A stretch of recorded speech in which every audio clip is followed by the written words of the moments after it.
Yo, a $4.2 trillion bank that has publicly attacked Bitcoin looks to be making a massive Bitcoin backflip. This bank is now claiming that both gold and Bitcoin could benefit from a Trump election, but gold has lost $340 billion in market cap since the election, while Bitcoin has pumped by 13%. And this is why I believe Bitcoin is on the path to flipping gold's market cap and becoming a $700,000 per coin asset. We are winning, boys and girls. And today we're going to explain why that day could be coming a lot faster than you think. Of course, we're always bullish here, but let me bring up our fearless leader in the co-host seat, Nico. And of course, our guest for today, we got Alan Hoddle on Twitter, aka Alan Helm, director at Bitcoin Magazine. Let's get into this news story, guys. So first, of course, I got to give you guys the context here. If you guys aren't in the Bitcoin space, you haven't been following the Bitcoin space for a long time, maybe this stuff has been, flying past your radar. But historically, what bank are we talking about? Of course, JP Morgan Chase. And the CEO, Jamie Dimon, hasn't been shy about his hatred towards Bitcoin. Historically, he doesn't like Bitcoin. I have a few headlines here just to give you some context on how much he doesn't like Bitcoin. This one is by far the funniest headline that I heard come out of Jamie Dimon, where he literally said that he would fire in a second anyone caught trading Bitcoin at JP Morgan. And that's when Bitcoin was at $4,000. Like, incredible. Just love to see the bankers really not like Bitcoin. And then, of course, this year, I'm sure, actually, if you've been watching the show, we've been covering this. Jamie Dimon, for a long time this year, was basically like, I'm tired of getting asked about Bitcoin. This is the last time I'm going to talk about Bitcoin. And yet he continues to talk about Bitcoin. And now we're seeing that coming from JP Morgan, they're starting to change their tune. So we got this article here from The Block. Headline, Bitcoin to benefit from Trump presidency and a MicroStrategy's plan. You heard that correctly, and this is coming from JP Morgan analysts. So, of course, we've been covering this a long time on the show that, yes, Bitcoin doesn't need a presidential candidate. Bitcoin doesn't need politicians, but a lot of money's been sitting on the sidelines waiting for the election to happen. Again, elections mean uncertainty in the economy. And now that we have some certainty, it looks like the capital's flowing back into Bitcoin. So, quick takes from this article. Of course, the Trump victory is expected to benefit both gold and Bitcoin, JP Morgan analyst said. And of course, Bitcoin is predicted to get a further boost because Michael Saylor, the Giga Chad out there, is just scooping up so much Bitcoin. He plans to buy, I forget what the number was, but $42 billion of Bitcoin, which was, I think, 40 million per day of buying pressure in Bitcoin for the next foreseeable couple of years. The Bitcoin price floor is being set in real time. But I think the big takeaway from this article is something that we've been saying on Simply Bitcoin for a while. We've been talking about this on Bitcoin Twitter for a long time, and it is the uncertainty of the status of the U.S. dollar. We've seen BRICS nations start to leave the U.S. Treasury market. We're seeing talks about people trying to create new settlement markets. The signal's the same. People are looking at U.S. debt and they're like, I don't know if I want this because it's not getting the returns it wants to. And here we have a JP Morgan analyst essentially saying the same thing. And if you read closely, they're talking about the MicroStrategy strategy here. So here we go, reading this article. With Donald Trump now having won the U.S. presidency, both gold and Bitcoin are expected to perform well, according to JP Morgan analysts who highlighted the, quote, debasement trade. Again, the debasement trade, and this is coming from a JP Morgan analyst. These guys are as deeply fiat as you can be, and even they are talking about the quote-unquote debasement trade. So getting into the technicalities of the debasement trade, this refers to an investment strategy that benefits from the devaluation or weakening of a currency, typically due to inflationary or expansionary fiscal policy.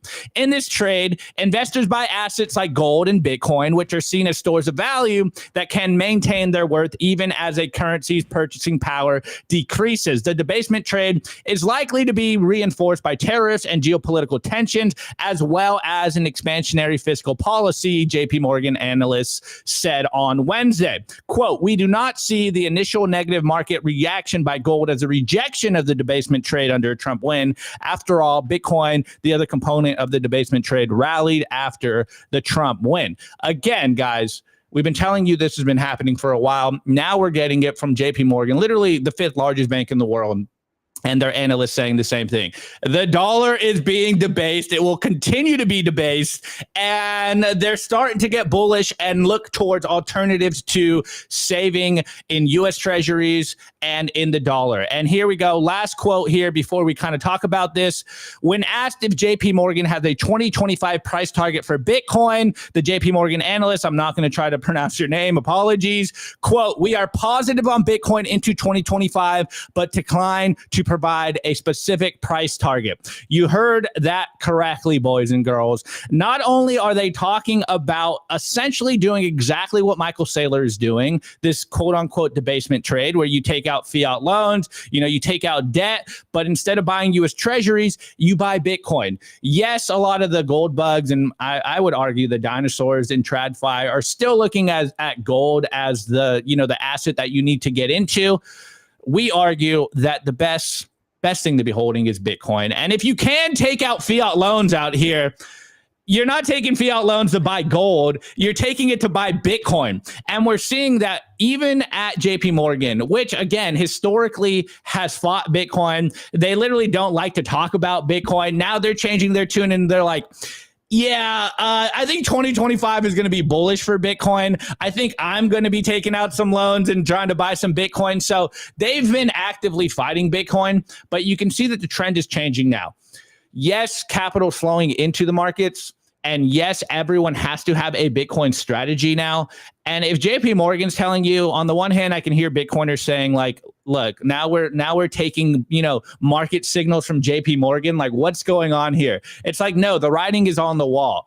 People are dropping US treasuries. BRICS nations are dropping US treasuries. US treasuries are getting minimal returns. You can't get ahead by saving in the quote unquote riskless assets anymore. You need to start buying some Bitcoin. And the fact JP Morgan is talking literally in the same terms as Michael Saylor, I don't know, guys. This is starting to make me feel real bullish on where we're heading 2025. And hey, look, we take signals from everyone here, whether it's the bankers out there, whether it's some skeptics, whether it's gold bugs, whether it's fiat maxis, they're all telling us the same thing. The dollar is being debased, and you need to hold something that cannot be debased. Of course, 21 million hard cap in Bitcoin. This is the way. As everyone makes fun of me on the show, I always butcher the meme here, but Bitcoin is the fastest race in the horse, and you might want to get some just in case it's catching on. Okay, all right. Let's take it to Alan here, because I know you are working with Bitcoin for corporations, and yes, JP Morgan technically is a bank. It's a corporation, but we're seeing that the signal is catching on, that institutional managers, Bitcoin is being taken seriously now. And I think people are underestimating what that impact is, not only on the price, but for the adoption levels of Bitcoin. So, Alan, what is your thoughts when you hear stuff like this, where people coming from Jamie Dimon's firm talking about, wait, maybe we want to buy some Bitcoin. Maybe we need to get some Bitcoin here. It's going to perform really well in 2025. Yeah, man. Well, first off, I appreciate you guys having me on the show. It's awesome to be here. But yeah, as it pertains to Jamie Dimon and JP Morgan, I always wanted to give Jamie Dimon the benefit of the doubt, right? Because it's in his best interest to downplay Bitcoin, and if he's secretly accumulating on the side, right? And that was the opinion I used to have of him until I caught him, I think it was at Davos last year or a year ago, and he called Bitcoin a pet rock. And his explanation of just like Bitcoin and like the blockchain of a whole was like so rudimentary. I was like, holy crap. Like, this guy actually has no idea like at all what he's talking about Bitcoin. And then you have, the Bitcoin ETFs come out, right? And you have Larry Fink, who actually comes off very well educated and like speaking on the matter. You can kind of see where there's like starting to be some panic, especially when you have guys like Van Eck too. Matthew Siegel the other day was on CNBC, chatting up their predictions over at Van Eck, and like predicting like 300k Bitcoin towards the end of the year. It's one of these things where it's like it's in a corporate in a corporate sense, it's not taboo to talk about Bitcoin. And it's not even that it's not taboo, right? It's almost fiscally irresponsible to not be considering how you're going to integrate Bitcoin into your treasury strategy. And so in working, closely with Michael Saylor, Shirish Joda, and the rest of the MicroStrategy team on this Bitcoin for Corporations initiative that we launched earlier this year in July at Bitcoin 2024, I wish I could talk about some of the bigger companies we are having conversations with, but there are tons and tons and tons of other medium to small cap publicly traded companies, not just in the US, but around the globe. One I can talk about, Jet King, right? One of the largest traded companies in India, reached out, and it's the same initial ask when people, talk to us. It's like, hey, I've seen the MicroStrategy playbook. I see what MetaPlanet did to replicate the MicroStrategy playbook. I want to be the MicroStrategy of India. I want to be the MicroStrategy of Korea. I want to be the MicroStrategy of LATAM, right? So you have all these CFOs, CEOs who are literally watching, just MicroStrategy stock here in the US pump crazy. Not that I'm advocating that you should, buy stocks over Bitcoin, but from a corporate treasury perspective, right, seeing what what MicroStrategy has been able to do for their shareholder value, and not only their shareholder value, but in return, draw renewed interest into some of their actual products that they have that they can sell. I think, in their quarterly report, I think they said they had like a 93% gain in subscription, which is just insane, right? I think we're just at this point, right? Like I said earlier, that from a fiscal standpoint, if you're a CFO, a CEO, and you're managing treasury and value, you cannot ignore the importance of placing Bitcoin on the balance sheet, especially as we're approaching this new administration as well with Trump, and they're coming in to institute a Bitcoin strategic reserve. I really think we're at this suddenly moment where there's going to be this not arms race, but accumulation race, not just at the corporate level, but at the nation state level. And we're going to see just everyone do anything they can to accumulate more Bitcoin. It's hard not to be bullish. Yeah, once the money printer turns on to accumulate Bitcoin, oh my God, it's going to get out of control, absolutely out of control. Anyways, Nico, we've been covering Jamie Dimon on this show for a while. We as much as we don't like the big banks, we always talk about them. So what's your thoughts on a JP Morgan analyst coming out and being bullish on Bitcoin, doing a literal massive Bitcoin Backflip, just doing tricks on the thing out here now? And they're like, yeah, we're bullish on Bitcoin. So first of all, I want to give a shout out to Opti in the host seat, absolutely crushing it these last couple of days while I take a mental break. Surprisingly, guys, it's pretty hard to run a company and host a show at the same time. Juggling that is kind of difficult. So shout out to Opti for being an absolute legend. But yeah, I mean, look, everyone eventually bows down to the king. Jamie Dimon is no different. I mean, you could take the Peter Schiff approach, but you're going to have fun staying poor, and you're going to make yourself look like an idiot in the long run, because number go up does what number go up does best. And it doesn't surprise me. I think eventually everyone is there. You're not going to have a choice but to have some type of exposure to Bitcoin, because if you don't, you're at a competitive disadvantage to companies or countries that do.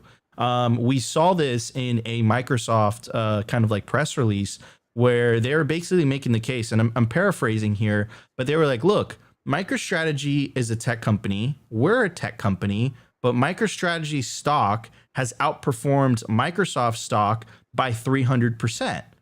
Why? Well, it's because they're holding Bitcoin on their balance sheet. I know I've adopted a Bitcoin standard. I know Opti has adopted a Bitcoin standard. Simply's on a Bitcoin standard. I'm pretty sure Alan is on a Bitcoin standard as well. And I'm telling you, it is a freaking cheat code. It is a cheat code to life. Everything gets progressively cheaper. It's insane, right? And most of the world hasn't waken up to this reality. So I echo what Alan is saying. I completely agree. I think we're on the cusp of something we've never witnessed before in Bitcoin's history, in terms of adoption, in terms of number go up, in terms of corporate adoption, in terms of nation state adoption. you're seeing it. You're seeing the little rumblings. You had Russia. Look, Russia. Like, you know, Putin isn't exactly, you know, this like, okay, I'm going to allow and legalize Bitcoin mining out of the kindness of my heart. He's doing it because he sees the writing on the wall, and he's like, wait a second, like, we can't get left behind. If the US is, you know, has this giant Bitcoin mining industry, like, you know, and we have all this excess energy in Russia, we have to jump on the bandwagon. You know, there's rumblings coming out of the Middle East. I'm sure there's going to be some announcements at the upcoming Bitcoin conference that is being hosted in Abu Dhabi by our friends over at Bitcoin Magazine. Like, you know, guys, we are on the verge of, I think, one of the most historical bull markets we've ever witnessed. I think we all have a little bit of PTSD from 2020 and 2021, where the bull market was a little bit, you know, it was a little bit, it let some of us down, right? You can make the argument that it was the China ban. You can make the argument that it was the rehypothecation because of FTX, whatever it is. And I think a lot of us are just like, you know, we have PTSD. We're like, we remember those days. So we forgot what a 2017 Bitcoin bull run feels like. But it seems like if you're paying attention to all the things that are happening on the sidelines, like, it would be hard not to be bullish. And I mean, look, Trump wins the election. We know he was the pro Bitcoin candidate, and bada bing, bada boom, Bitcoin makes an all-time high. Like, you know, it's crazy. It's crazy. I'm really, really excited for, you know, the upcoming months, the upcoming year, 2025. And most importantly, baby, Ross is going to be freed in January, and I'm really excited for that. Let's go. Couldn't agree more. Yeah, jump in, Alan. We talk about freeing Ross day one. I mean, you guys were on the vanguard of this. You guys were the ones pushing this. And hey, look, the Bitcoin community, you did get a lot of pushback from the Bitcoin community when Bitcoin Mag came out and being so pro-Trump. You guys did catch a lot of flack, and I think your guys' strategy is vindicated at this point. I think, yeah, I mean, Bitcoin Mag catching flack is like, you know, as it's as tried and true as number go up, right? Like, you know, David's a very outspoken person. When he sees something that makes sense, you know, he's vocal about it, and he's not caring, you know, what the masses are going to think as a whole. He's just like, hey, this is the best for hyper Bitcoinization as a whole.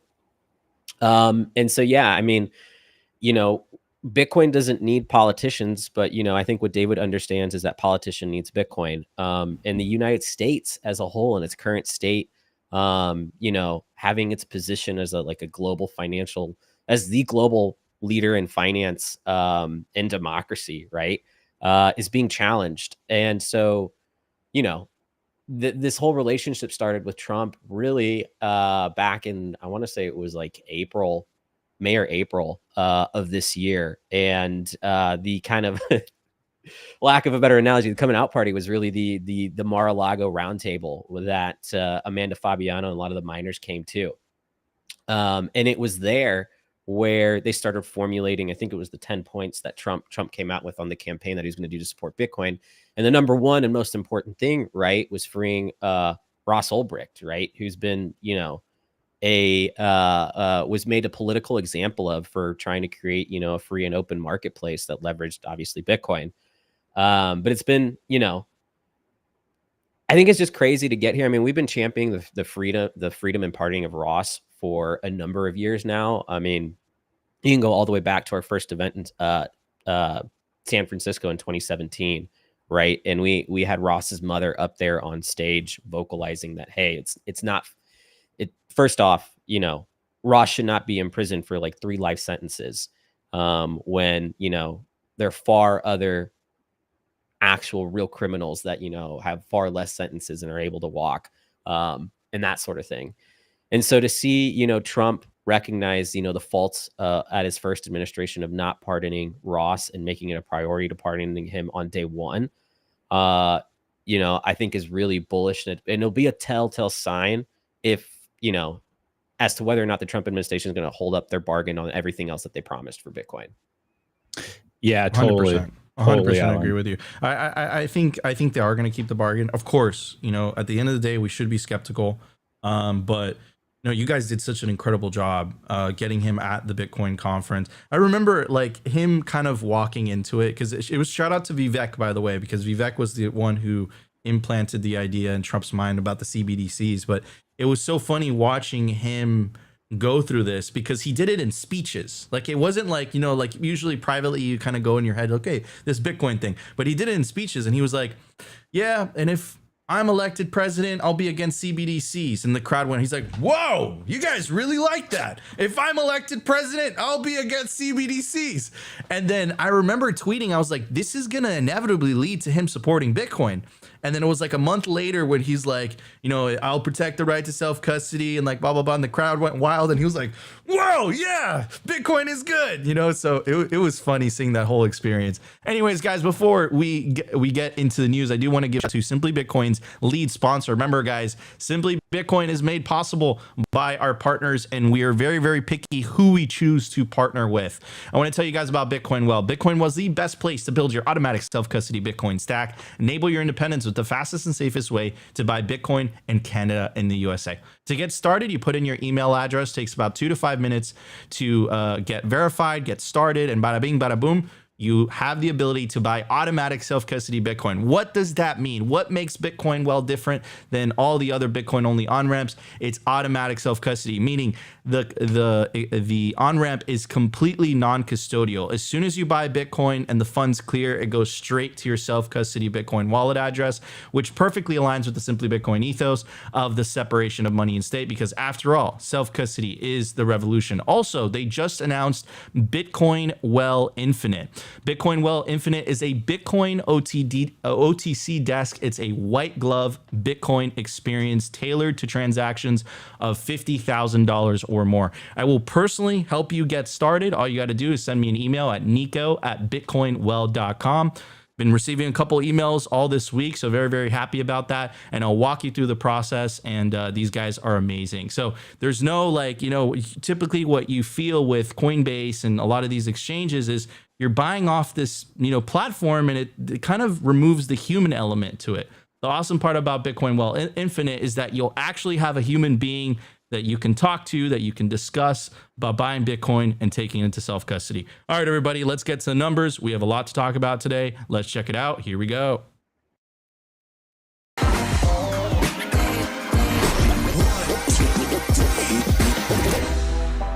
I want to tell you guys about our sponsor, Stampseed. Is your Bitcoin in cold storage really secure?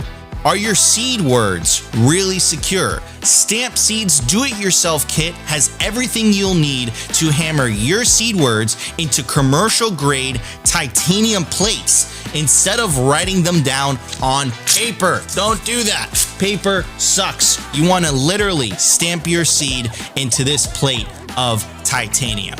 Your words are actually stamped into the metal plate with this hammer. So once your words are in, they aren't going anywhere. No risk of the plate breaking apart and your pieces falling everywhere. Titanium stamp seeds will survive nearly triple the heat produced by a house fire. They are also crush-proof, waterproof, non-corrosive, and most importantly, because this is generational wealth, time-proof. All things that paper is not, allowing you to hodl your Bitcoin for the long haul. I mean, here is the plate that they crushed. They put in water, they put a blowtorch to it, and as you can see, the words have survived. Stamp your seed on Stampseed. And you can use promo code SIMPLY to get 15% off anything on their store. Head over to stampseed.com today. All right, boys and girls, mainly boys, but some girls. Shouts out to the girls that listen to Simply Bitcoin. Scan the QR code and you get 15% off on a Stampseed kit if you use the promo code SIMPLY. All right, guys, you already know this is the number. So I'm over here on Clark Moody's dashboard, and we're just going over some of the time chain stats here. Of course, the Bitcoin price, it's ripping. We are in price discovery mode. Love to see it. We're at a price of $76,420. per Bitcoin, which means the sats per dollar, aka how much Bitcoin you can buy for a single dollar, aka how much a dollar is worth in Bitcoin, is currently at 1,309 sats. The current block height, which is I think this is my favorite number here because it means Bitcoin's working exactly as designed. TikTok next block. We're currently at 869,315, and the market cap in fiat terms, guys, we are reclaiming our status here. We're currently at $1.51 trillion, and the Bitcoin versus gold market cap, Nico, I think this is an all-time high. I think we're at all-time high right now. Are we really? 8.17%. We're almost Wow. at 10% of the gold market cap. Remember the beginning. I know 700K per Bitcoin sounds crazy. What's the gold market cap right now? I think it's between 12 and 17 trillion dollars right now. Yes, we're having a hard time claiming that $2 trillion market cap in Bitcoin terms, but this metric has been slowly but surely inching up.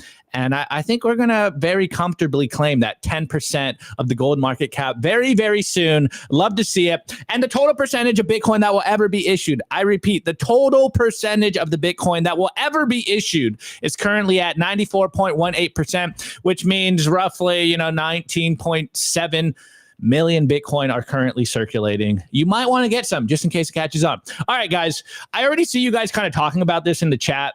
And this is how I knew that this was going to be the perfect video for today. We are in price discovery mode. And if you're a Bitcoiner, this is probably, I'm a broken record at this point. You're not going to sell your Bitcoin. We all know the meme, never sell your Bitcoin, hodl your Bitcoin long term. But as new entrants enter the market, they always have the same kind of thinking. It's like, wait, I'm pausing this. We just broke 500 live viewers on YouTube. Let's go. Smash the like button. Push us into the algos. Comments. Damn, bro. The bull market simply is like, it's great. It's wonderful. It's going to be lit. It looks like everything revolves around the Bitcoin price. Who would have thought this? Bitcoin price, if you hear us, can you start pumping? Okay. Anyways, as I was saying, as new entrants enter Bitcoin, they always have like a very, I would say, naive take here. They're like, once Bitcoin gets to X, I'm going to sell it for more dollars. And we're always sitting here like, sell it for what? Like, you're going to sell it for literally paper that they can print infinitely. It has no value. Like, no, the real value, the real money in the world is Bitcoin. And we have Arthur Hayes here, guys. If you've been around for a while, you know who Arthur Hayes is. He's the founder of BitMEX. Actually, got arrested and forced out because of like legal troubles here. But he is hitting on the message perfectly. No, I hold on a second. Hold on. No. So he was charged with the same thing that CZ was charged with, which was the money laundering and the AML stuff. Call me a little bit radical here, but I think KYC and AML is exclusionary by nature. And, like how the current system works is if you happen to be born in a certain country, which you have absolutely no choice over, you are essentially excluded from the traditional financial system. That's KYC and AML for you. So what BitMEX and Arthur Hayes was charged with was not sufficiently enforcing those regulations. Now, it is the law. Yeah, you kind of have to follow it. But the thing that bothers me is the double standard. TD Bank was just charged with one of the largest fines in history. Keyword fine. How come the CEO of TD Bank didn't go to jail for the same thing they accused Arthur Hayes of?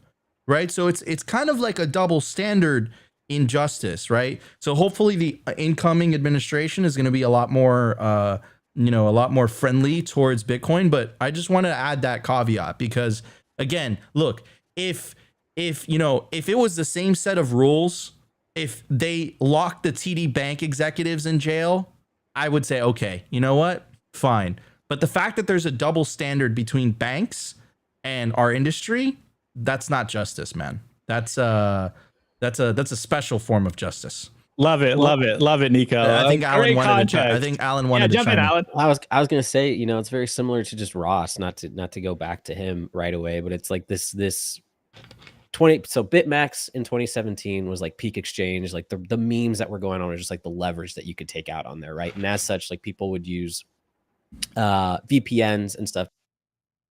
Oh. this whole thing of violating, you know, the Bank Secrecy Act and the thing that, you know, Arthur Hayes ultimately got charged with. I think that's where all that originated. Yeah,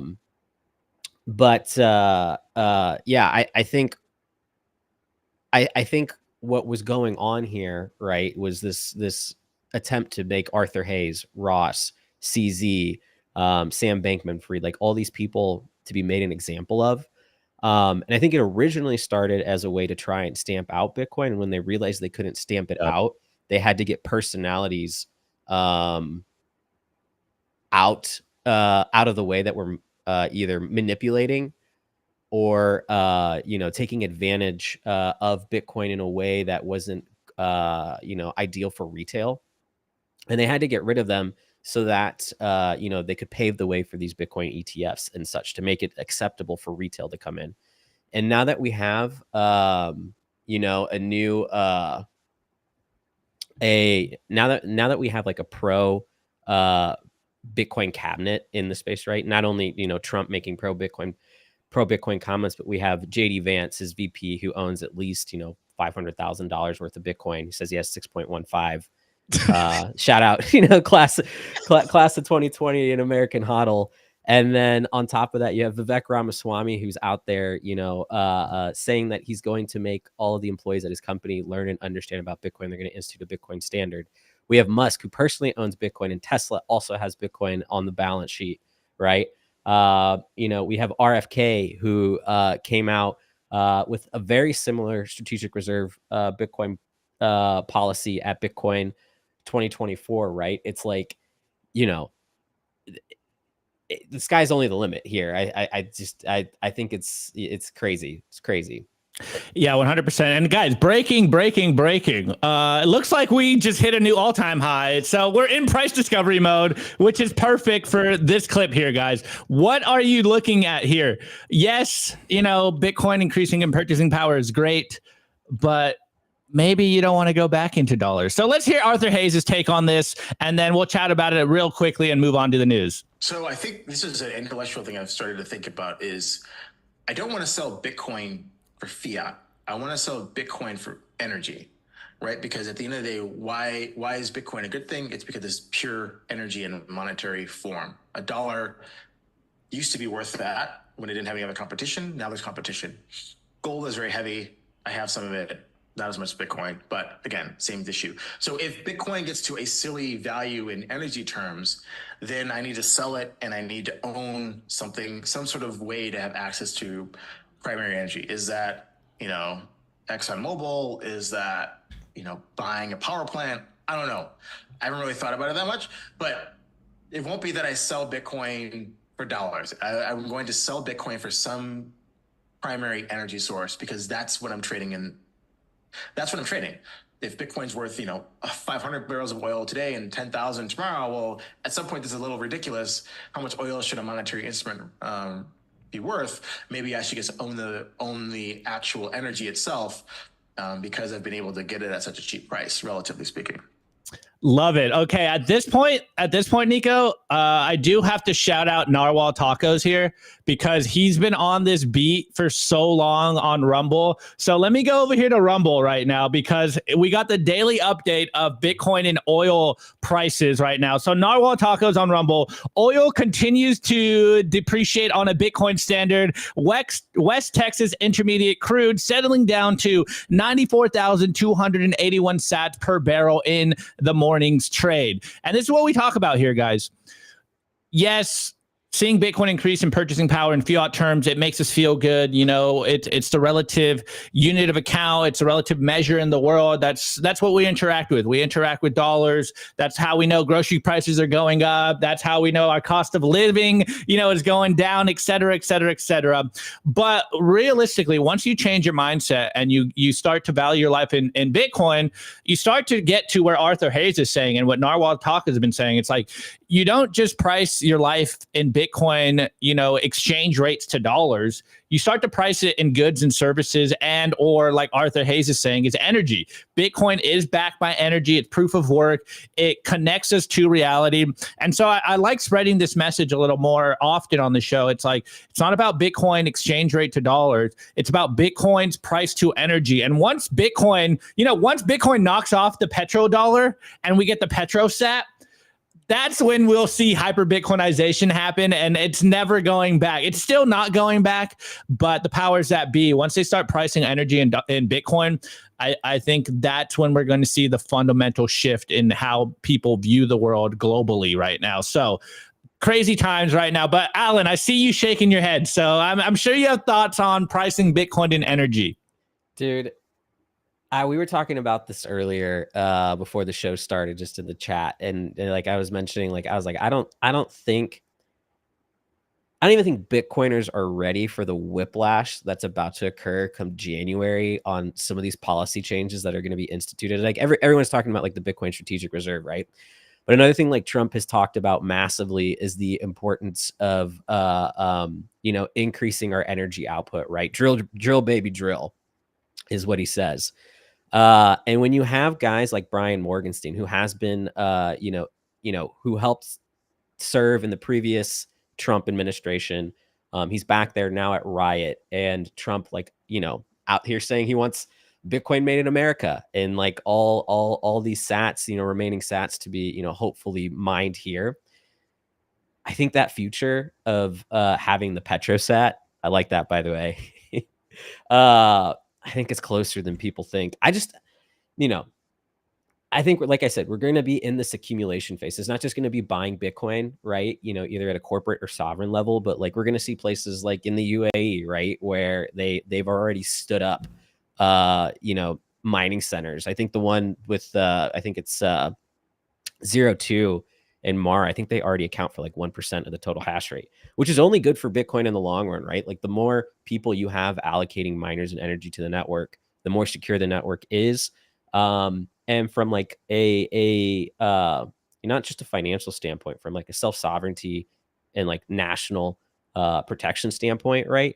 It's like you're not inclined to want to expend energy that is, net destructive, right? Whether that be war, or like financial sabotage and that sort of thing, right? You're going to be like, no, any excess energy that I have that isn't necessarily needed to allocate towards like living or production of goods, like I'm going to use it to mine sats because I want more sats, right?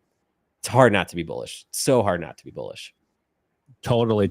Hey, Nico, UTXO on Rumble just reminded me of something. And he just commented free hashtag free Satoshi. Oh my God. It's been so long. We forgot about Satoshi the chicken. Dude, that's right. Anyways, if you guys are new to the Simply Bitcoin channel, first smash the like button. If you guys are enjoying the show, we're almost at 600 live viewers on YouTube. That's absolutely awesome. This is Satoshi the Bitcoin chicken. He's a Simply Bitcoin OG. I started the show in 2020. So that was right before the run up. And essentially every time Bitcoin makes an all-time high, Satoshi the Bitcoin chicken clubs. Wow, it's been so long. He hasn't made an appearance. So long. Anyways, talking about energy and Bitcoin, I think it's a match made in heaven. Bitcoin monetizes otherwise stranded and wasted energy. Nothing else does that. So if you have a energy source or energy pockets all around the world that would otherwise be too isolated to be used, Bitcoin goes in there and it gives it value, right? It's beautiful. Nothing else does that.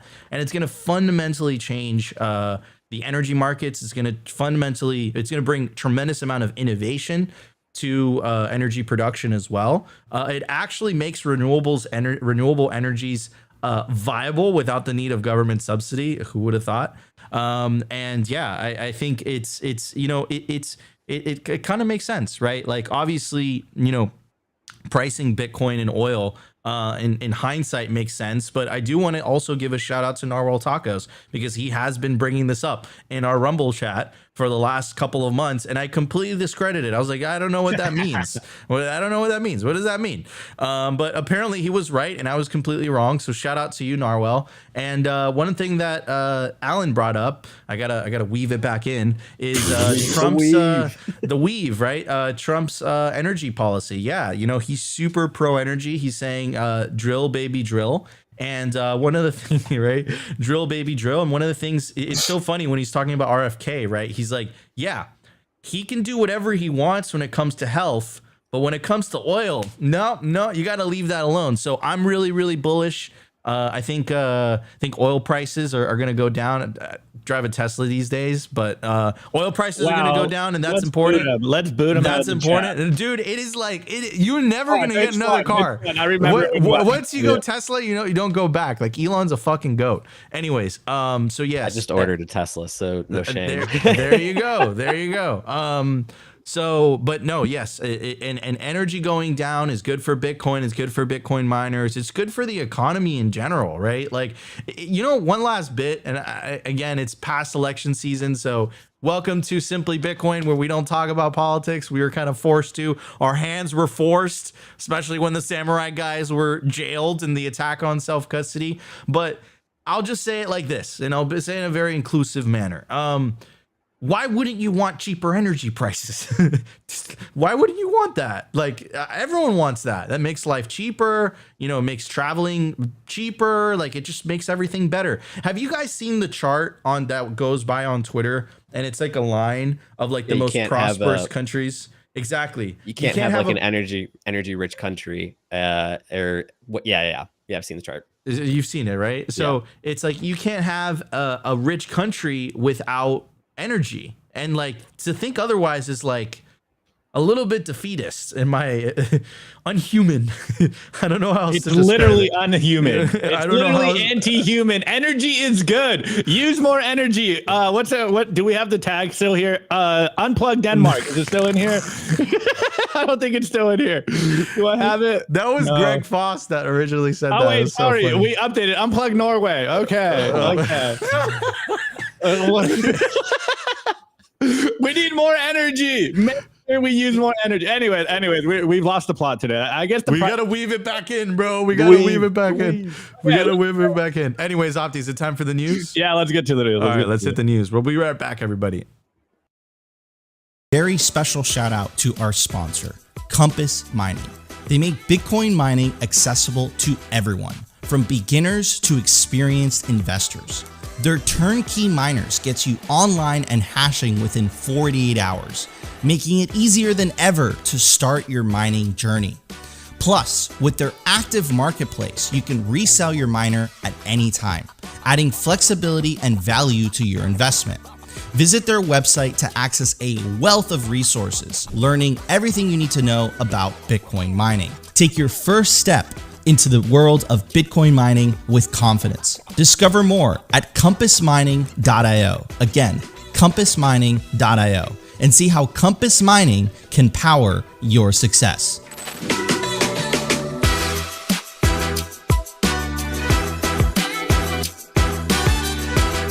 I want to give a shout out to our sponsor, Foundation. It's self-custody done right. They built a premium grade hardware wallet called Passport right here in the US, and it integrates seamlessly with their free app called Envoy. Passport is fully open source and verifiable. It's the most intuitive Bitcoin wallet design with a UX reminiscent of a classic feature phone, so you'll know how to navigate it and use it the moment you pick it up. It's also air-gapped, meaning Bitcoin stays offline, never touching an internet connection. It's Bitcoin only, open source verifiable, air-gap security model, gorgeous design craft, premium grade materials. Get your Bitcoin off exchanges and into your own hands in just a few minutes with Passport at foundation.xyz/simply. Get peace of mind for your piece of Bitcoin. All right, everybody. It doesn't come with Opti, but as you can see, the Passport is incredibly beautiful. It's easy to use. It doesn't sacrifice security for convenience. You could pair it up with the Envoy app. This is the right way to take self-custody. It's completely open source. It's beautiful. I believe there's Snake on it as well.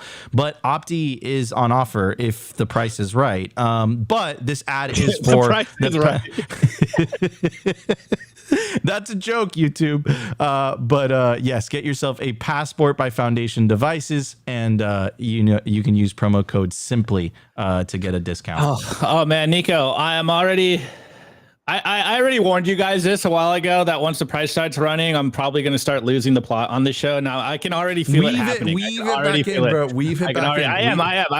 I can already I'm just warning you. This is a warning. All right, guys, this is the news. And, any chance I get to show you guys that I am vindicated and I'm not just a 65 IQ person on this show and I'm not here just for laughs, I'm going to, rub it in everyone's face. So this is one of those moments. I've been telling you guys for a while, Nico and I did get political on the show. It is what it is. Politics landed on our front door, so we had to cover it. Well, one of the things I was telling you guys, and we kind of covered it yesterday, we've been covering it for months now, is that, and I actually said it earlier today, is that what the elections cause is uncertainty.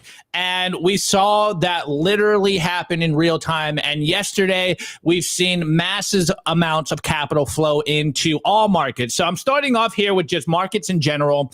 And we have radar hits here, and it goes U.S. stocks surge $1.3 trillion after the Trump win. So you can see that capital is starting to leave, the safety of just in stacks of fiat or in their Charles Schwab accounts and starting to enter the markets again, just all across the board.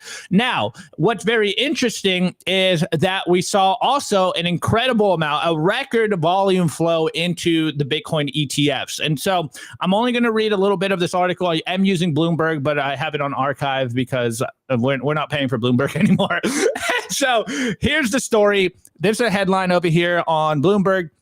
Headline, of course, record iShares Bitcoin ETF, the BlackRock ETF volume adds to crypto's historic run. Now, going down here a little bit, and I am going to add some more stats from Eric Balkunas, of course, a Bloomberg analyst, the ETF analyst. You can see that the iShares Bitcoin ETF posted a peak trading volume. It's literally at all-time highs ever since it came out with, I think it's around just in the BlackRock ETF, $4.1 billion in trading volume yesterday.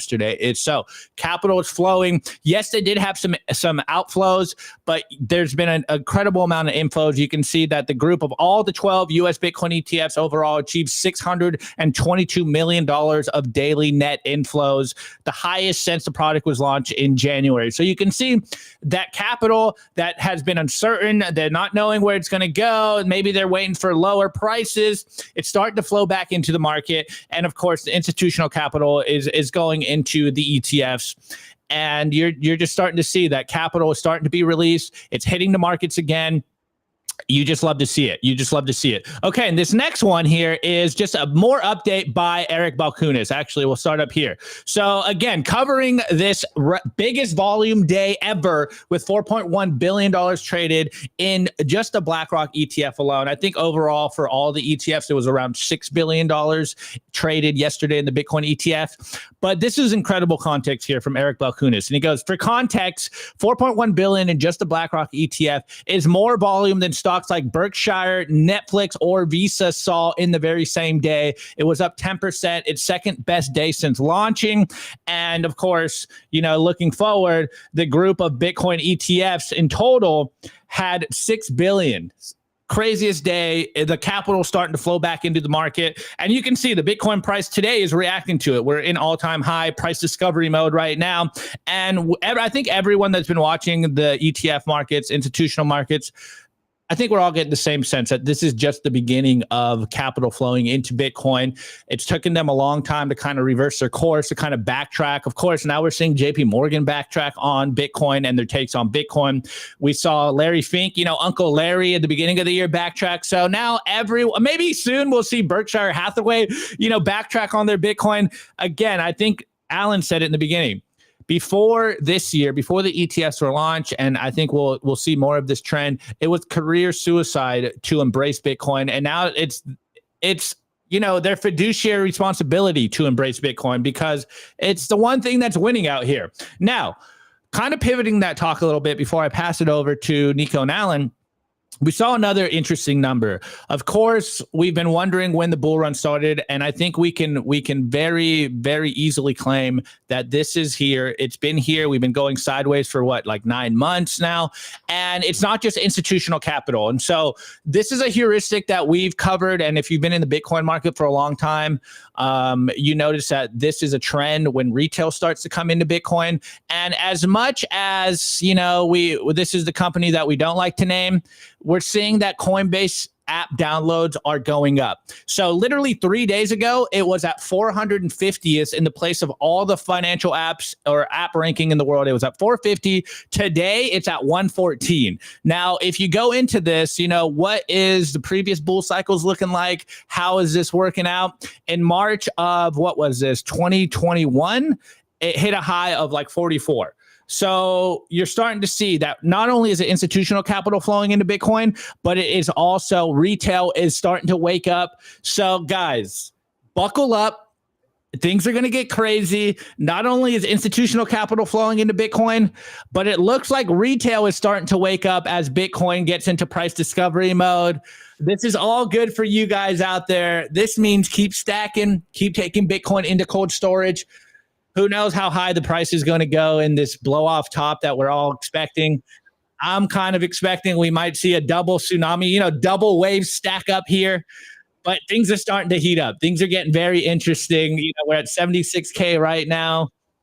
I think things are going to get really crazy. Retail's waking up. Institutional capital's waking up. And of course, it's all after the elections, like we've been saying for a long time, that yes, hey, Bitcoin having Trump be more pro-Bitcoin is great, but now the capital is waking up. It's starting to flow into the hardest, best assets in the world. And we think all roads lead to Bitcoin. So, hey, buckle up, boys and girls. It's about to get crazy. But I'm going to pass it over to Alan because, you're doing the Bitcoin for corporations here. So, what's your thoughts on the ETF? Maybe you can even roll back the initial thoughts on the ETF rollout and maybe capital flowing into the ETFs now. Yeah. So, I mean, first and foremost, just buy Bitcoin, hold Bitcoin, put it in cold storage. That is the way to go. It's the kosher way to go. It's the best way to go to secure your own personal wealth. With that being said, I know a lot of people like to turn a blind eye and they don't like discussing, corporate Bitcoin adoption. They don't like discussing governments adopting Bitcoin because it kind of is like antithetical to the whole ethos of Bitcoin, right? But I encourage people to reframe their thinking around it. And it's not that, Bitcoiners are capitulating to working with, corporations and governments, but it's governments and corporations that are capitulating to working for Bitcoin. Because that really is what's happening, right? Like if you believe in all the values that, Bitcoin's decentralized, there's only a finite amount, it's the path towards a, Austrian economic world. You shouldn't be too overly concerned about, some of these big players coming into the space, albeit, it's good to keep them in check. You want toxic maxis calling out BS whenever they see it, because that's how you call out the Sam Bankman-Frieds of the world. But with that being said, right, on the corporate side of stuff, to answer your question, Opti, Bitcoin's approaching new all-time high. I actually think 76K was the magic number when adjusted for inflation of the previous. I think it's 78. Alan, 78? I think it was 78. Yeah. So okay. We're almost at adjusted inflation all-time high. So we're getting close there. The S&P 500, I think, is approaching close to 6,000. So all-time high there as well. I mean, all this is obviously a reaction to Trump being elected. I think it was almost taboo for anybody siding with the Democrats to signal support for Bitcoin, because that was almost like a roundabout way of signaling support for Trump. And the reason I bring that up, right, is immediately after Trump, was announced as the incumbent president, I had a number of my colleagues who were working on the conference side have people reach out and confirm that hey, at the nation state level, we are implementing, Bitcoin strategic reserve. Hey, I'm so-and-so at CEO of company. I am going to institute a corporate, Bitcoin treasury strategy. Right. And so I just don't think anybody is bullish enough to see where we go this cycle in terms of all-time highs. And so like the natural, question that comes up, and I proposed this to DB this morning. I was chatting with him. I was like, what about the little guy? Like, what about the entirety of retail that still hasn't woken up to Bitcoin? Like, it's great to see like people, increase downloads at Coinbase and stuff. And like, hopefully, they go further down the rabbit hole and, understand the values of self-custody and not storing your Bitcoin on exchanges. But you have to wonder about like, the laggards and people who aren't going to be, might still have questions about Bitcoin or be late to the party, last to the party. And the question I proposed to DB is like, what about them, right? Like, you want everybody to come up with you, but obviously in a game of winners and losers, there's always going to be losers. And one thing he mentioned to me that I thought was pretty interesting that I hadn't really put too much thought or consideration into is the fact that like you have so many boomers and, millennials and Gen Xers who do still have like 401ks, right? And as a byproduct of like these Bitcoin ETFs coming online, right? Like the idea here with the Bitcoin strategic reserve and the tariffs that Trump's going to impose and, the moves that they're going to try to make to increase energy output and bring manufacturing back is that we're going to have, new wealth generation. And as a byproduct for anybody who doesn't just, finally wisen up and buy Bitcoin, at a minimum, right, even though it's not kosher Bitcoin, not actual Bitcoin, these ETFs that are in the market, like everyone's going to have some level of indirect exposure to Bitcoin. And you can make the argument, it's like, well, it's still not like Bitcoin, but at the end of the day, right, they have that exposure. And inevitably, right, it's actions like these that are continuing to show Bitcoin in a positive light and a must have, right? That I think is just, like I said, I don't think you're bullish enough. I don't think anybody who's predicting, the price of Bitcoin, even Sailor's crazy predictions, I think are still like incredibly like lowballing where Bitcoin's going to go. Like, I don't know how else to put it. Dude, yeah, I mean that's crazy. You're not bullish enough. I mean, Not bullish enough. I don't know how to top that, bro. Like that's crazy. I mean, it's hard to see like when you're kind of when you're like in the thick of things, and then also like I think like going back to weaving, right? Going back to the thing that I was saying in the beginning of the show, like technically we've been, not anymore, but we've been around this region for the last like 3 years or so, right? So like, but no, I know we've gone down to 60K, 16K and whatnot, but what was the all-time high in 2021? I think it was 60, it was 68 or something, right? And then 3 years later, all the and Bitcoin time, 3 years is like 50 years in prison.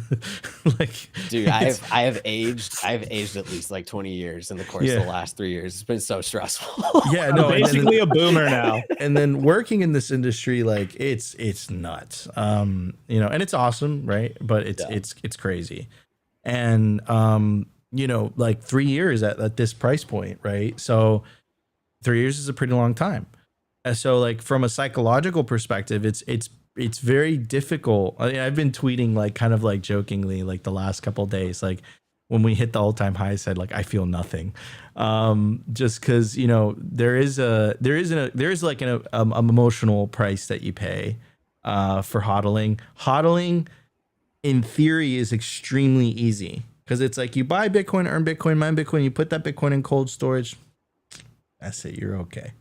But you kind of go through this like spiritual, emotional, personal journey, holding Bitcoin for extended periods of time. And I'm weaving it back in. So, I'm very excited for this next leg up. And let's see where it takes us. Bitcoin tends to do the exact opposite of what everyone expects it to do. So, people are calling for like 100K, 150K tops this time around. So I echo what Alan's saying. I would not be surprised if, we hit $500,000 Bitcoin relatively soon, because everyone would be surprised, right? Like markets do the opposite of what the masses think. So that's my take. You heard it here first. $1 trillion per sat incoming. It's coming. No, I'm trolling. No. Well, I mean, what you have to think about though, like, okay, so gold's at what, 12 trillion, and Bitcoin's sitting at like 1.2, 1.5 trillion dollar market cap, right? So that's at least a 10x from here. So that's like right there. That's that's $760,000 Bitcoin, which is just insane to think about, right? That's like almost at a price point of 1 million. And that's just reaching parity with gold, right? And gold hasn't even been, like, the dollar hasn't even been backed by gold since 1971, right? And so if we're entering this age where we're foregoing, you know, petro-backed dollars, not, and that's probably not even like right to say, right? Because, you know, the saying is the dollar's backed by the faith of the government in full-fledged force, and really it's just, you know, aircraft carriers going over to the Middle East. But you just have to think, right? It's like you have this technology that anybody can access and use at any time, and spin it. Like, there's nothing stopping you know, North Korea from just like trying to spin up a bunch of miners and like using the hydro dams that they've built there, right? Like, they could take advantage of it, right? And so it's like I said, it's this accumulation race that is about to occur, and nobody's going to want to be last to the party. Nobody's going to want to be last to the party. I think the biggest thing that, like, I think people haven't considered, right, in terms of this, like, you know, like global, like nation state, like adoption theory, right, is like El Salvador has been really the only country who's actually implemented, right? Like, I know the US is talking about doing it, but there's so many meta questions that have to be answered, right? It's like, how do you custody the Bitcoin? Who's in charge of that? Like, in a democratic system of power, right? Like, how do you hand off you know, these control mechanisms, not only ensure that the Bitcoin's free and secure, but that, like, nobody can come in and steal your Bitcoin, right? Like, imagine North Korea hacking the entire strategic reserve of Bitcoin. Granted, if it's in cold storage, you know, things should be fine, right? But it's just like all these attack vectors that you have to think about in it. And the reason I bring it up, right, is like, those are things that are gonna, you know, delay implementation on a nation state level, that I just don't think people have like thought about, are given enough thought and like into, right? Like, it's like, okay, Trump's coming into the White House and his administration's coming into the White House. Anybody who wasn't serious and thinking that he could win hasn't put thought into it, and now they're like, oh shit, we have to figure out this whole Bitcoin thing, and that's going to take time. It's like, who do you talk to, right? I mean, we know, talk to us, but those are things you got to think about. Yeah, man, I'm starting to feel bullish. You know, Nico joked about it on Twitter. He's like, Bro, I'm dead inside till 100K. I'm dead, It's man. starting to be fun. I'm starting to have fun. I'm starting to have fun. I'm dead inside, man. It's my All right, eighth, all right. It's my 8th year, second cycle. Nico's old and crusty. A lot of bullshit on the way. Like, We gotta shake the rust off. Shake the rust off. Please, Nico. I think 100K, you'll start to see like color in my face again. You know, it'll be like, wow, we're back. Well, we forgot how good it feels. Anyways, let's get into the culture. Absolutely. We still got a lot to talk about. Let's do it.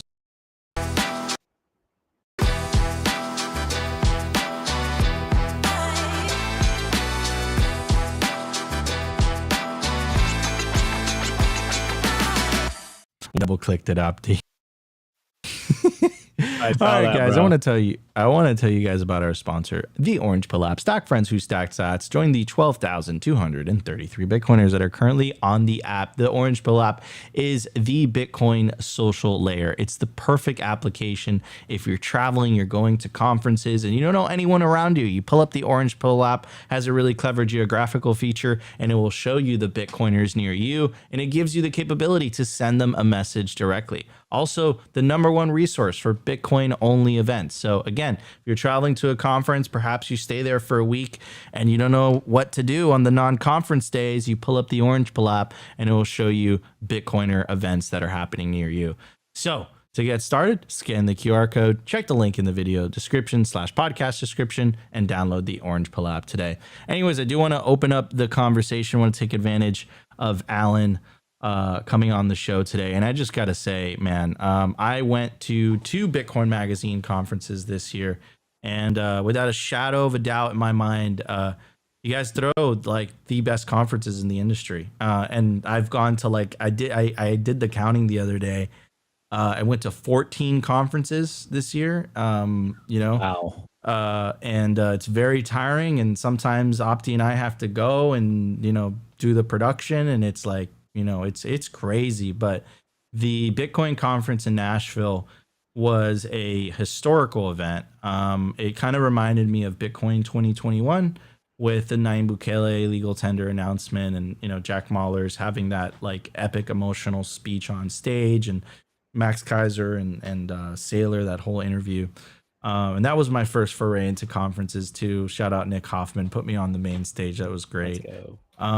In a historical perspective, I equate the Bitcoin 2024 conference to that conference, because you guys somehow managed to get not only one but two kind of mainstream political candidates, RFK Jr., which just went hard in the paint, and then of course Donald Trump, kind of main stage, have fun with your Bitcoins. And then of course, to end the year, we find out that this guy, you guys had the president of the United States speak at the Bitcoin conference, literally making the case that he's going to protect the right to self custody. He's going to protect the right to mine. The strategic reserve, getting Cynthia Lummis right after that with the bill in her hand. It was so epic in so many different fashions. So kind of want to tee that up to you guys have Bitcoin Medina. Did I pronounce that correctly? Mina, sorry. Bitcoin Mina coming up in Abu Dhabi at the end of the year. I ran into McShane at Bitcoin Amsterdam, which was absolutely phenomenal too. And we were just having a conversation, and I felt so bad because he's like, Nico, do you want to come? And like instinctively, because went to so many conferences, I was like, no, because I'm so burnt out. After the fact, I was like, I should have said yes. That looks absolutely awesome. But you guys have this amazing conference coming up in Abu Dhabi. McShane dropped so much sauce talking about it. You guys have an amazing lineup lined up. So could you talk a little bit about that? Because I believe this is the first Bitcoin only conference in the Middle East. Yeah, so first Bitcoin only conference in the MENA region. For those who aren't familiar with just like the MENA acronym, it just stands for Middle East, North Africa. One of the top regions overall for just financial and shitcoin conferences. But it's a market that's important, right? And I think I think the running joke when it comes to like Bitcoin conferences as a whole, it's like, why should I attend? Why should I depart with my Bitcoin for these like, overpriced tickets and things? And like, to that, I say like, it's totally fair.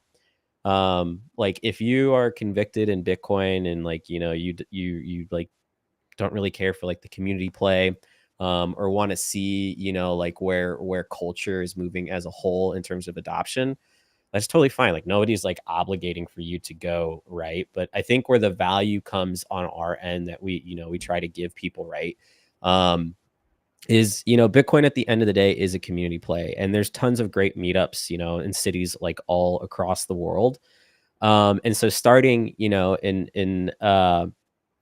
starting in 2018, 2019, with doing the original Bitcoin conference in San Diego. And I think we only had like 1,000 people show up. CK tells me this story all the time where like he literally was like out on the streets giving away tickets because nobody wanted to come to 2024, where we have multiple presidential candidates in attendance. Now the former president, now President-elect Trump there giving a keynote alongside a lot of his future cabinet members, like really says a lot about how quickly the whole entire gradually then suddenly thesis is like played out. And so like I think it's great in terms of bringing in new thought leaders and new ideas and continuing to push the boundaries of what Bitcoin's capable of doing, because that's ultimately at the end of the day, like I mean, you're challenging the entire global financial order, right? Like it's I think the idea of globalism has really bad taste in mouth. Guys like Alex Jones are like, the globalists, they're gonna take over, they're making the frogs gay or whatever. But it's under this guise of like globalism in like a tyrannical manner. And I don't think a lot of people have put thought into consideration at what Bitcoin does for globalism as a whole and on the free side, right? Like if the late 1900s, so like from 1950, post World War II up to like today was like, dominated between democracy and communism. I think where we're at right now in this point of history is, government held money, the separation of money and state. Does the government control money in the global economy, or is there a decentralized level of governance where like anybody can opt into this thing called Bitcoin, right, and use that money? And I think when it comes to like, doing the weave, we're doing the weave here, right? When it comes to conferences as a whole, right? Like I think that narrative is obviously extremely well established here in North America. Heck, we just, helped usher in the first pro Bitcoin US president into office, which like 3 years ago would have been batshit crazy to even think, right? I mean, 3 years ago it was Bukele on stage, a nation state adopting Bitcoin, which 3 years prior to say that would also have been batshit crazy to state, right? So it's like these cycles are just happening faster and faster and faster. But that's like the North American narrative, right? And so what we started to do is branch out to other areas of the world, right, to try and continue spreading this message of hyper Bitcoinization and this Bitcoin only narrative, right? And what we've come to find out, and I think something that was really apparent to me, like first one we did was in Europe, Europe, North America, there's a shared language here, English, that people know and understand. The narrative's there, people get the value prop, things aren't too different. But when we went over to Hong Kong earlier this May, it was kind of like a Bitcoin culture shock for me, in the sense that like this idea of like Bitcoin only, and that like it should, it's got like all this, Austrian economic props of being, long-term way to like hold value, did not resonate over there in Asia. And I think part of that had to do with like the Chinese mining ban. Like it felt like I stepped into a time capsule and went back to 2016, 2017. Like the dominating conversations that were occurring there were like, oh, the blockchain, and we need to tokenize this and tokenize that. And it occurred to me, it was like, holy shit, like we've been so focused on just like the Western side of the world that we've totally neglected this entire other cohort of individuals and people that could benefit from Bitcoin, right? And I think Hong Kong's more of an extreme example, but that's also kind of been the case in North Africa and the Middle East as like a whole as well, right? Like this concept of like freedom money is a little bit foreign, but ultimately, like a lot of the world leaders there, and you have to remember, like most of this world is dominated by like monarchies, right? I think they're recognizing that like, hey, we have immense amounts of wealth and oil and energy. We get the energy production side. And so like the logical next step here would be to adopt Bitcoin, but it's taking that narrative and distilling it down for like a retail base to also understand that. So to bring new ideas and new thought leaders into the space, I think is what really brings a lot of value to the table. And I think we're at a point now, I'm not even kidding. This, like I said, this is me trying to be bullish enough, but not being bullish enough, is that I think we're close to a point where we really will be competing with the Davoses of the world, and challenging, a lot of, traditional, global leaders who, want to see us eat the bugs and, continue forcing down socialist, communist governance type structures and money. There's an alternative now that's like almost gone mainstream, essentially gone mainstream, right? And I think that's therein where the value lies, right? And if you're retail and want to come to the conference and event, come to it. But if you don't feel like you have enough Bitcoin, and ultimately no one ever feels like they have enough Bitcoin, stack the sats. We live stream it. You can watch all the stuff on there too. Absolutely. That's my weave. And no, it's a great weave. And it's the way that I'm really glad that you brought up the Davos aspect, because the way that I've talked about in the past is like, if the World Economic Forum is the Cantillionaire Conference, the Bitcoin conference is the Freedom Conference. And it's like two totally different outlooks on the future of society. And like really the World Economic Forum should be renamed the Fiat Conference, because the future of that like worldview requires coercive means. It requires a top-down kind of control system. It really requires a central bank digital currency. And I think that the future of freedom requires something that can't be co-opted, requires something that isn't decentralized. Now, you guys do, and I told McShane this very passionately, that you guys are going to Vegas, and I would love to be a part of it. And let's talk about that, because we have the upcoming Bitcoin 2025. You guys threw it in Nashville last year. Now it's going to be in Las Vegas, Nevada at the Venetian. Great hotel, by the way. May 27th through the 29th. And right now, ladies and gentlemen, if you use the promo code Trump Pump, you get 21% off, and that offer goes until November 10th. So yeah, man. Wait, and I asked McShane this, and he didn't want to reveal too much. He gave us a little bit of some nuggets. What do you guys have in store? What do you guys have planned? Because I feel like you guys like moved the bar so high last year. What do you guys have up your sleeves? I mean, I could already think of something, which, Yeah, that's where my question was going, but I could already think of something. I mean, should we opt it? Yes. Is Ross Say going to it. be there? yeah, when Ross is free, will he be at the Vegas conference next year? So I think that's up to Ross and Lynn ultimately. But if I were a betting man, I'd bet yes on it. I think another way to look at like what 2025 is going to bring as a whole, right, is like Trump made a bunch of promises on stage in Nashville. And like, Trump is now in office. The end of May will mark, I think roughly, 120 days taking over. And granted, like I said, like people aren't ready for the whiplash that's about to occur. But I think, having some very capable people in the cabinet, there's going to be a lot of changes that have occurred just in that short amount of time. And so it's like, I hesitate to say, like holding, their feet to the fire to making sure that some of these, changes occur. But we're going to get in real time a ton of updates on just how is Bitcoin policy playing out as a whole. It's going to be after MENA, right? I think there's going to be some really big announcements that come out of MENA that aren't U.S. focused, but similar to, the Strategic Reserve. I think other countries are going to come out and announce that they're implementing similar strategies.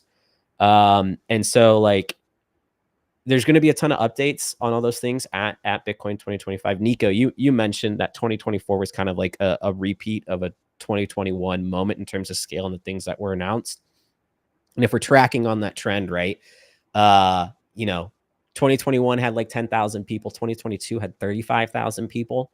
2024 also had 30,000 people. And if we're, just doing the same, exponential increase, we're looking at like at least like a 60, 70,000 person event.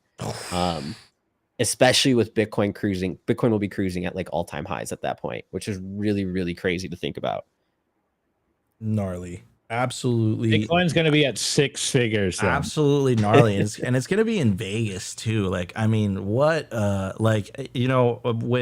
Opti goes to specific cities. Yeah, I might not be able to make it to that one. I might have a little too much fun at 6-figure Bitcoin. I get concerned. So Vegas is one of those cities where, I'll wake up and the first thing I'll do is, I'll text, I'll be like, are you alive? And then I'll text the people that he was last with.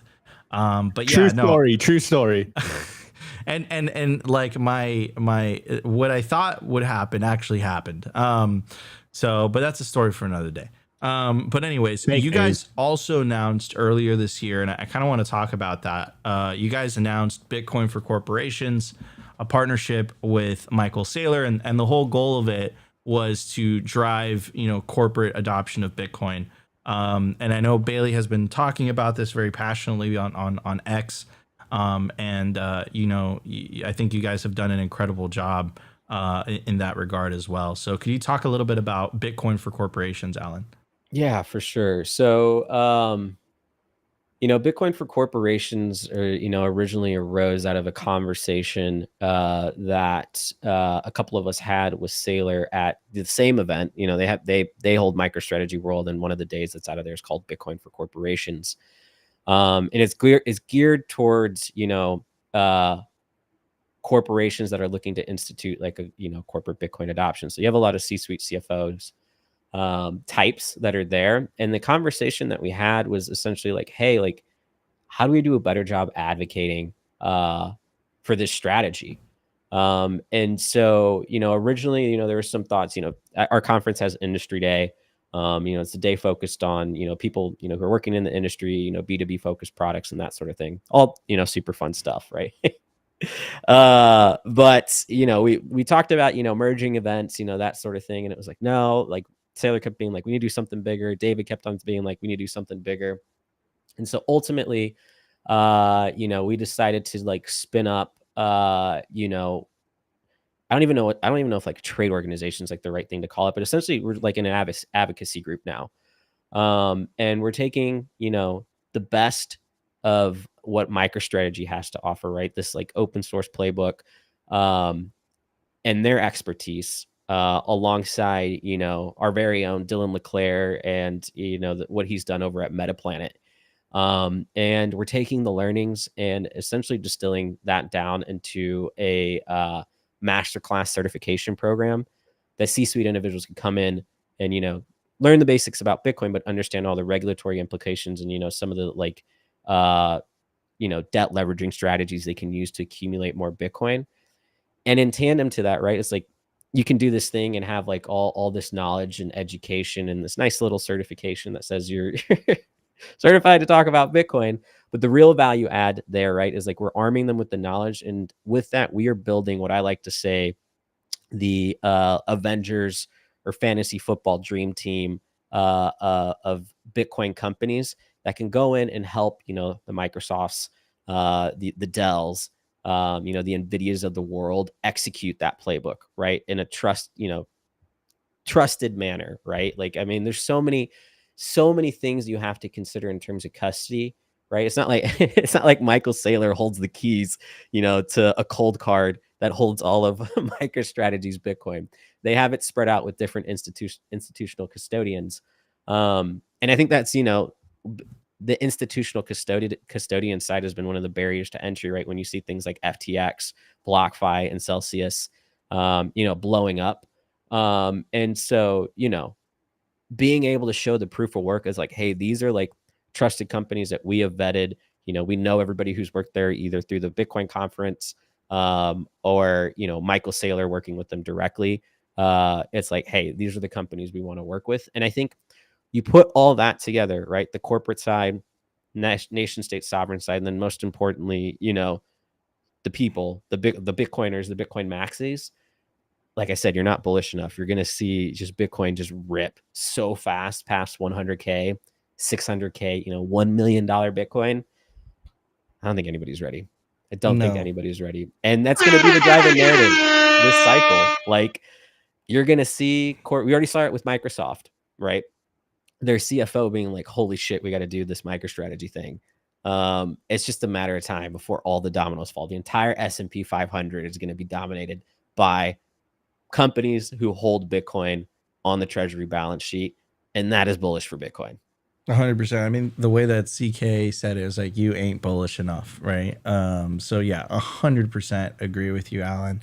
The future is bright, and I'm so glad that you guys are really pushing this forward, because there is an educational component, right? That is very important. These are if you tend to reach those heights of success, you're an older individual, you've been used to operating in the fiat system.